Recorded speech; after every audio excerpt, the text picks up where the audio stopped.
یہ گاڑیوں کے الارمنگ سسٹم اس طرح کے لگانا کہ محض ٹچ کرنے سے اس کو یہ مسئلہ شروع ہو جائے، یعنی تھوڑا سا وہ ہو کہ موسٹلی جو ٹچ ہو گیا یا کسی نے وہ بلی کتا چھو گیا اس کے اوپر تو وہ بولنا نہ شروع کرے. ہاں جب آبادی میں آپ نہیں ہے، ایسی جگہ پر آپ پارک کر رہے ہیں کہ جہاں پر واقعی آپ کو اس چیز کی حاجت ہے، کیٹیگرائز ہو سکتا ہے. بات وہی ہے کہ جس جگہ پر آپ رہ رہے ہیں اس کے اعتبار سے آپ غور کریں. تو یہ چیزیں جو ہے نا یہ غور کرنے کی ہیں. اس کے علاوہ اور بہت ساری اسی طرح کی چیزیں ہیں، یہ انشاءاللہ پھر نیکسٹ سلسلے کے اندر نیکسٹ میں کرنا پڑے گا. کریں گے. مجھے پیغام آ گیا ہے کہ سلسلے کا وقت ختم ہو گیا ہے.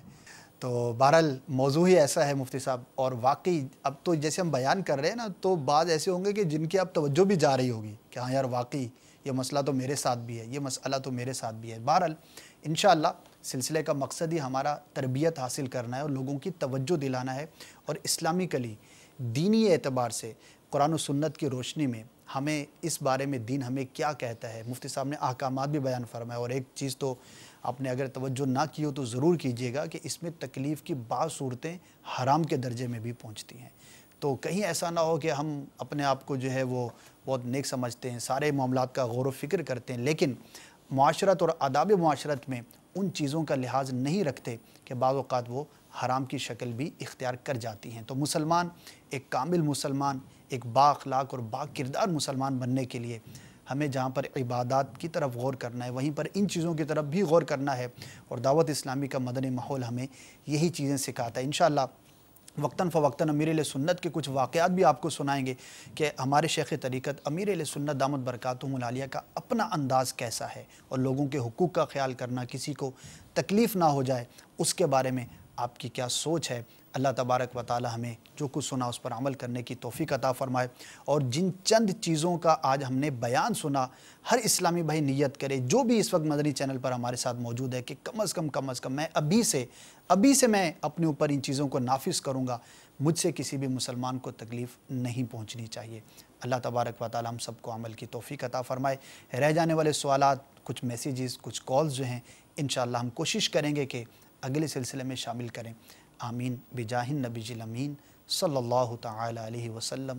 صلو علی الحبیب صلی اللہ تعالی علی محمد صلی اللہ تعالی علیہ وآلہ وسلم. کھلی اسلام کی آنکھیں ہوا سارا جہاں روشن، کھلی اسلام کی آنکھیں ہوا سارا جہاں روشن. عرب کے چاند صدقے کیا ہی کہنا تیری طلعت کا، عرب کے چاند صدقے کیا ہی کہنا تیری طلعت کا.